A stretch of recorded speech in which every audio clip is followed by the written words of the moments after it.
Superplex to the big man. The whole ring just collapsed. The ropes are gone. The ring has gone down.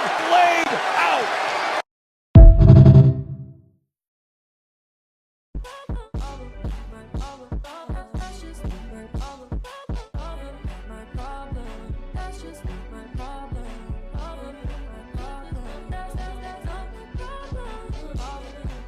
Hey, what's going on, YouTube Land? It's your boy TJ, and welcome to my YouTube channel, Wrestling Nostalgia, where I give my reviews in WWE shows and PLE events. And today, we are going to be reviewing Raw. Before I get into Raw, go ahead and give that thumbs up a like. Helps push my video through the algorithm.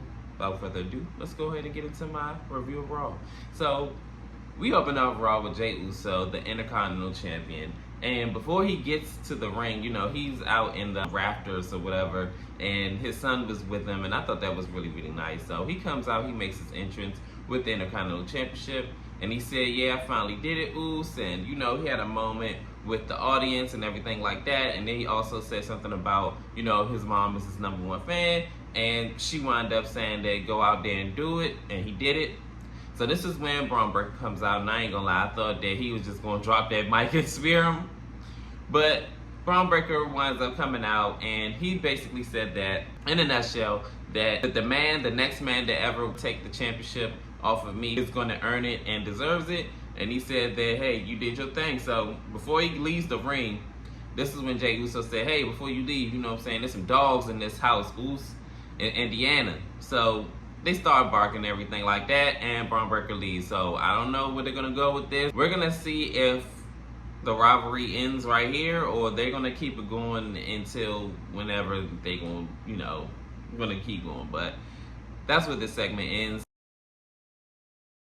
In our first matchup, it is Xavier Woods versus Rey Mysterio. So this match starts off with, you know, Colin Neville tie-up, and then they kind of mix it up. And then Rey Mysterio does his usual little high-flying little moves and stuff like that, but grounded, you know, hurricanranas and things of that nature. He winds up getting Xavier Woods out of the ring. Little exchange that they do. Then we go to commercial break. After commercial break, Rey Mysterio and Xavier Woods are still fighting. This match actually was pretty short, because then all I remember was towards the end of the match where Xavier Woods, like in the exchange of reversals and things of that nature between Rey and Xavier, all of a sudden I just see Xavier Woods have Rey Mysterio's mask, and then all of a sudden he just rolls him up and pins him 1, 2, 3, and that's the match. And I'm all like, now how in the world he get his, and then it look like he did it by accident. I don't know if he was trying to like get him down or something. It just it's just, yeah, yo, Rey Mysterio.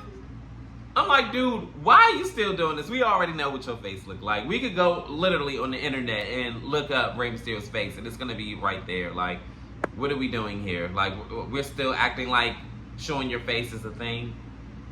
Like, come on. But that was it for that. I have nothing else to add to that.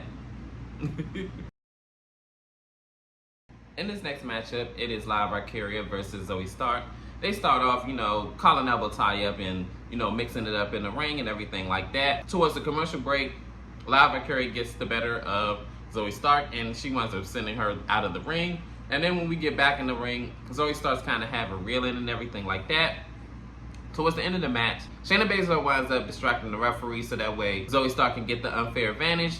But Lyra Valkyria winds up rolling her up, but the referee, you know, is too distracted. So then he finally goes and act like he knows where the match is, and it's not, you know, with Shayna Baszler.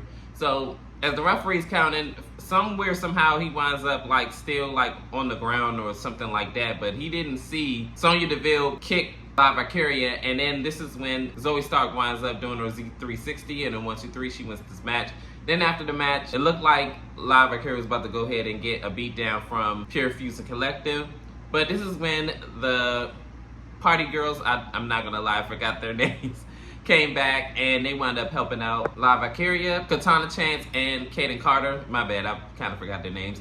But they wound up helping her out, and this is where the segment ends. We're going to see, like, where this development goes, because we haven't seen them in quite some time. I was wondering where they went. Well, actually, I kind of forgot about them. But we're going to see where the storyline goes. In this next segment, it is Drew McIntyre and CM Punk meeting up in the Hell in a Cell cage. Not in a match, but just to, I guess, get the grass in the field of how it's going to be in the Hell in a Cell. So they both make their entrances in the ring.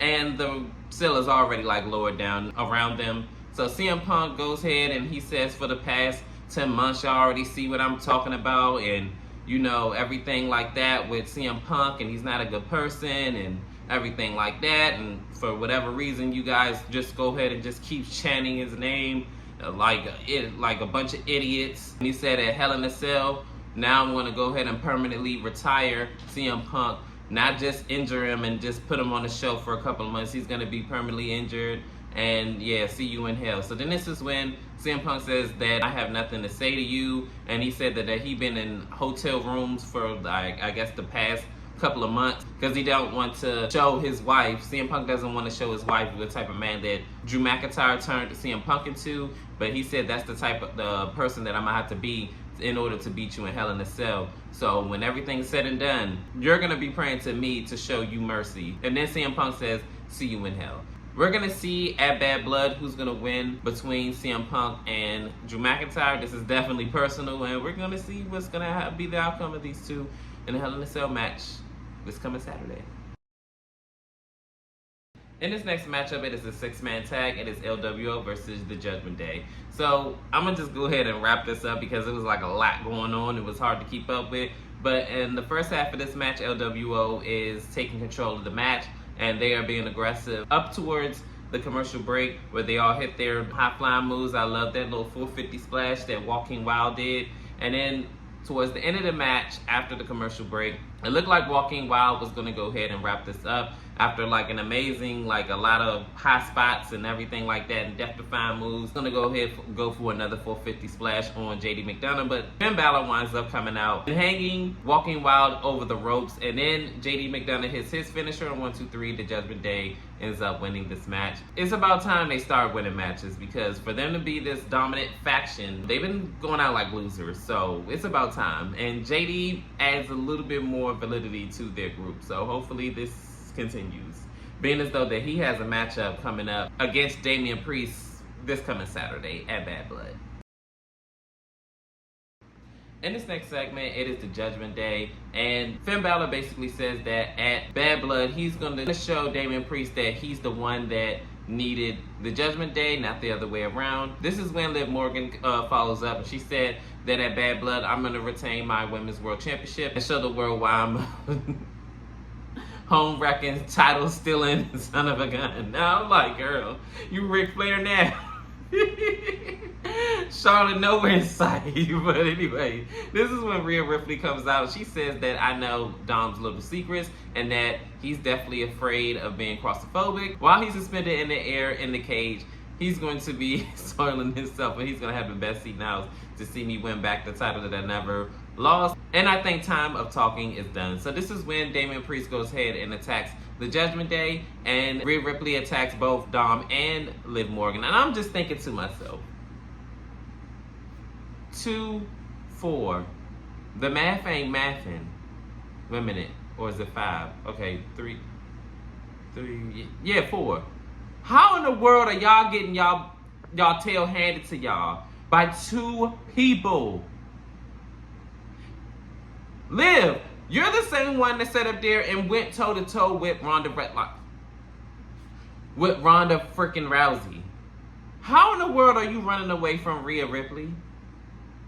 Girl, yeah, I know she's slightly bigger than her, but goodness gracious, girl, get a backbone. But she did slightly get a backbone, because after they got attacked and Rhea Ripley was trying to drag Dom into the cage and put him in the cage or whatever, she attacked her from behind and just started, wailing out on her. But that's after she got ran off by Rhea Ripley into the back, and then she came back and then beat her up. And then back in the ring, Damian Priest is like beating up on the Judgment Day, and I'm just like, how in the world 3 of y'all men cannot take down Damian Priest? That is freaking crazy work to me. But they wind up finally getting him down and then hitting like multiple coup de grace, and that's where this segment ends. We're gonna see what's gonna happen at Bad Blood, but to finally solidify this group, if you can do that at all, they all need to go ahead and come out with victories, to be honest, because anybody losing in this structure at this point, y'all need to break this group up.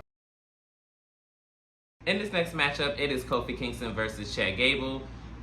This match was pretty standard back and forth match. I'm not gonna lie, I wasn't too heavily invested into this match, but I do remember that towards the end of it, Kofi Kingston hit his SOS, and I really do love that move. And Chad Gable wound up grabbing the ropes, and then it looked like the Alpha Academy was gonna get involved which was Kofi's fault, because he wound up diving out on them along with Chad Gable. Then when he tried to get back in the ring, I think it was Judas tried to like clothesline him, but then this is when Xavier Woods winds up running clotheslining him off of the steel step. So then back in the ring, Chad Gable and Kofi Kingston wound up going back and forth, and then it looked like Kofi Kingston was about to hit the Trouble in Paradise, and then he misses because Xavier Woods wound up tripping him up, but I think he was trying to trip him up to like get him out of the ring or like distract him, but it didn't work because he winds up getting a big win over Kofi Kingston, which is a former WWE champion. So that was actually a pretty